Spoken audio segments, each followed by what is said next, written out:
Hi, നമ്മൾ സമയത്തെക്കുറിച്ച് ചിന്തിക്കുന്ന രീതിയൊക്കെ അതൊരു പക്ഷേ തെറ്റാണെങ്കിലോ? അതെ, ഇന്ന് നമ്മൾ വിശിഷ്ട ആപേക്ഷികതയുടെ ആഴങ്ങളിലേക്കാണ് പോകുന്നത്. നമ്മൾ എപ്പോഴും ഉപയോഗിക്കുന്ന ആ വാക്കുണ്ടല്ലോ, ഇപ്പോൾ അതിന്റെ യഥാർത്ഥ അർത്ഥമെന്താണെന്ന് നമുക്കൊന്ന് കണ്ടുപിടിച്ചാലോ? ഓക്കെ, അപ്പം നമുക്ക് നേരെ കാര്യത്തിലേക്ക് കടക്കാം. നിങ്ങൾ തന്നെ ഒന്ന് ആലോചിച്ച് നോക്കിക്കേ, നമ്മൾ ഇപ്പോൾ എന്ന് പറയുമ്പോൾ ഈ പ്രപഞ്ചത്തിലുള്ള മറ്റെല്ലാവർക്കും അത് ഒരേ ഇപ്പോൾ ആയിരിക്കുമോ? സ്വാഭാവികമായും നമ്മൾ പറയും അതെ എന്ന്, അല്ലേ? പക്ഷേ ഫിസിക്സ് പറയുന്നത് അങ്ങനെയല്ല. അപ്പോ അടുത്ത ചോദ്യം ഇതാണ്, ഇപ്പോൾ ഒരു മിഥ്യാബോധമാണോ? അതായത് നമ്മുടെയൊക്കെ ഇപ്പോൾ ഒന്നാണെന്ന് ആ ഒരു ധാരണയെ ഫിസിക്സ് എങ്ങനെയാണ് പൊളിച്ചെഴുതുന്നത്? അതൊരു വെറും തോന്നൽ മാത്രമാണോ? നമുക്ക് നോക്കാം. ഈ ഒരു ചർച്ചയിൽ നമ്മൾ ഏറ്റവും കൂടുതൽ ഉപയോഗിക്കാൻ പോകുന്ന വാക്കിതാണ് സമകാലികത്വം അഥവാ സൈമിൾട്ടേനിറ്റി. സംഭവം സിമ്പിളാണ്, രണ്ടോ അതിലധികമോ കാര്യങ്ങൾ ഒരേ സമയം നടക്കുക. കേൾക്കുമ്പോൾ നിസ്സാരമായിട്ട് തോന്നുമല്ലേ? പക്ഷേ ഐൻസ്റ്റൈൻ്റെ ലോകത്ത് ഇത് ഭയങ്കര കോംപ്ലക്സ് ആയിട്ടുള്ളൊരു ഐഡിയ ആണ്. ശരിയാണ്, നമ്മുടെയൊക്കെ സാധാരണ ജീവിതത്തിൽ ഒരേ സമയം എന്ന് പറയുന്നത് വളരെ ക്ലിയർ ആയിട്ടുള്ള ഒന്നാണ്. നിങ്ങൾ ഒരു മെസ്സേജ് അയക്കുന്നു, നിങ്ങളുടെ ഫ്രണ്ടിനത് കിട്ടുന്നു, ഏതാണ്ട് ഒരേ സമയം. നമുക്കത് അങ്ങനെയാണ് ഫീൽ ചെയ്യുന്നത്. പക്ഷേ ഐൻസ്റ്റീൻ വന്ന് നമ്മളോട് പറഞ്ഞു, പ്രപഞ്ചത്തിൻ്റെ വലിയൊരു സ്കെയിലിൽ നോക്കുമ്പോൾ ഈ ഒരേ സമയം എന്നത് ആര് നോക്കുന്നു എന്നതിനെ ആശ്രയിച്ചിരിക്കും. അതായത് അത് ആപേക്ഷികമാണ്. അപ്പോൾ സമയത്തിൻ്റെ ആപേക്ഷികത. എങ്ങനെയാണ് സമയം ഓരോരുത്തർക്കും ഓരോ രീതിയിൽ അനുഭവപ്പെടുന്നത്? എന്താണ് ഇതിൻ്റെയൊക്കെ അടിസ്ഥാന കാരണം? നമുക്കൊന്ന് നോക്കാം. ഇതിൻ്റെ ഏറ്റവും പ്രധാനപ്പെട്ട ആശയം ഇതാണ്. നിങ്ങൾക്കറിയാമോ, ഈ പ്രപഞ്ചത്തിന് ചില ബേസിക് നിയമങ്ങളുണ്ട്. നിങ്ങളിവിടെ ഭൂമിയിൽ നിന്നാലും ശരി, അല്ലെങ്കിൽ ഒരു റോക്കറ്റിൽ പറന്നുപോയാലും ശരി, ഈ നിയമങ്ങളൊന്നും മാറില്ല. അങ്ങനെയുള്ള നിയമങ്ങളിൽ ഒരൊറ്റ നിയമം, അതാണ് സമയത്തെക്കുറിച്ചുള്ള നമ്മുടെ എല്ലാ ധാരണകളെയും തലകീഴായി മറിച്ചത്. അതെ, ഇതാണ് ആ ഗെയിം ചേഞ്ചർ, പ്രകാശത്തിന്റെ വേഗത. അതിനെ നമ്മൾ സി എന്ന് വിളിക്കും.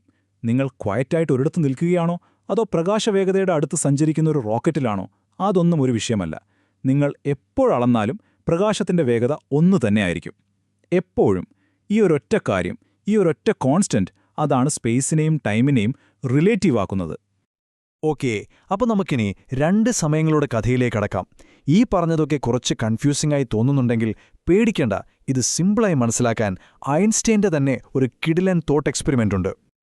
ശരി, അപ്പം നമുക്കൊന്ന് സങ്കൽപ്പിക്കാം. ഒരു ട്രെയിൻ ഇങ്ങനെ ഓടിക്കൊണ്ടിരിക്കുകയാണ്. ആ ട്രെയിനിൻ്റെ കറക്റ്റ് നടുക്ക് ഒരാൾ നിൽക്കുന്നു. വളരെ സിമ്പിളായൊരു സെറ്റപ്പ് അല്ലേ?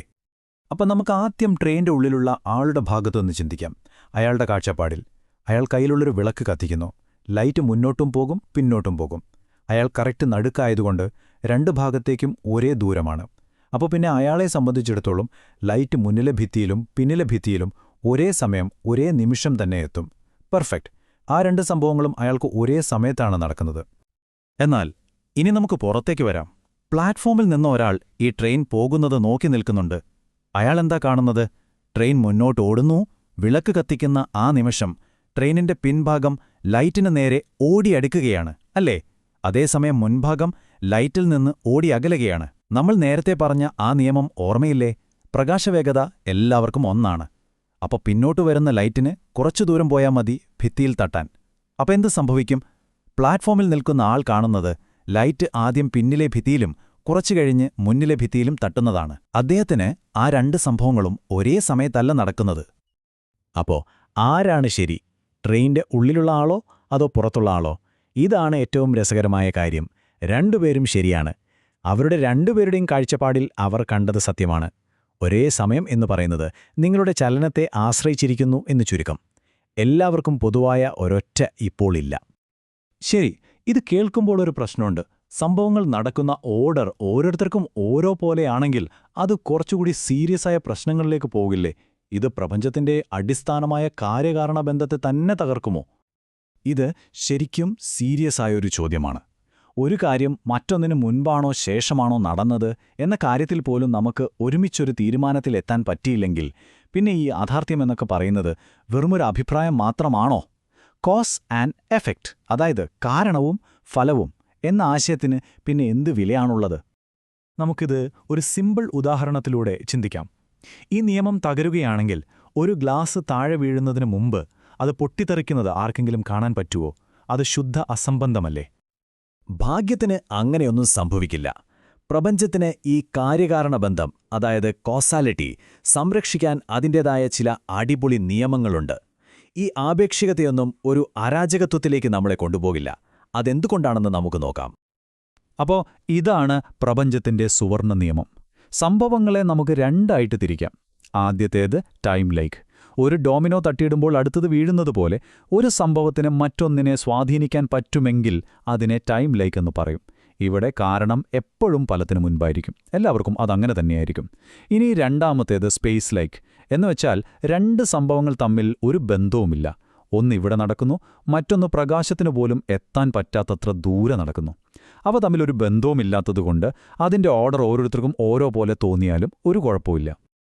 അപ്പോ കാര്യകാരണബന്ധം എന്തുകൊണ്ട് സുരക്ഷിതമാണ്?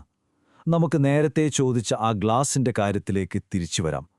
എന്തുകൊണ്ടാണ് ആ ഗ്ലാസ് വീഴും മുൻപേ പൊട്ടുന്നത് നമ്മൾ കാണാത്തത്? സംഭവം ഇത്രയേ ഉള്ളൂ. ഗ്ലാസ് താഴെ വീഴുന്നതും അത് പൊട്ടുന്നതും ഒരു ടൈം ലൈക്ക് സംഭവമാണ്. അതായത് വീഴ്ച എന്ന കാരണം പൊട്ടൽ എന്ന ഫലത്തിലേക്ക് നയിക്കുന്നു. അവ തമ്മിൽ ബന്ധമുണ്ട്. അതുകൊണ്ട് ഈ പ്രപഞ്ചത്തിൽ ആര് എവിടെ നിന്ന് എത്ര വേഗത്തിൽ നോക്കിയാലും ആ ഗ്ലാസ് വീണതിന് ശേഷം മാത്രമേ പൊട്ടൂ. ആ ഓർഡർ എപ്പോഴും ഒന്നായിരിക്കും. പക്ഷേ നമ്മുടെ ട്രെയിനിലെ ലൈറ്റ് മുന്നിലും പിന്നിലും തട്ടുന്നതോ? അത് സ്പേസ് ലൈക്കാണ്. അവ തമ്മിൽ ഒരു കാരണഫല ബന്ധവുമില്ല. അതുകൊണ്ട് അതിൻ്റെ ഓർഡർ ആപേക്ഷികമാകുന്നതിൽ ഒരു പ്രശ്നവുമില്ല. അപ്പോൾ നമ്മൾ എവിടെയാണ് എത്തി നിൽക്കുന്നത്? എല്ലാവർക്കും പൊതുവായ സാർവത്രികമായ ഒരു ഇപ്പോൾ എന്ന ആശയം ഒരു മിഥ്യാബോധമാണ്. അത് നമ്മുടെ ഒരു തോന്നൽ മാത്രമാണ്. പക്ഷേ പേടിക്കേണ്ട, ഈ പ്രപഞ്ചം അങ്ങനെയൊന്നും താറുമാറാകില്ല. കാരണം കാര്യകാരണബന്ധം എന്ന ആ അടിസ്ഥാന ശൃംഖല പൊട്ടിക്കാൻ ആർക്കും കഴിയില്ല. അപ്പോൾ ഒരു അവസാനത്തെ ചോദ്യം. സമയത്തിന്റെ ഒഴുക്ക് നിങ്ങളെവിടെയാണ്, എങ്ങനെയാണ് ചലിക്കുന്നത് എന്നതിനെയൊക്കെ ആശ്രയിച്ചിരിക്കുമെങ്കിൽ പിന്നെ എന്താണ് സമയം?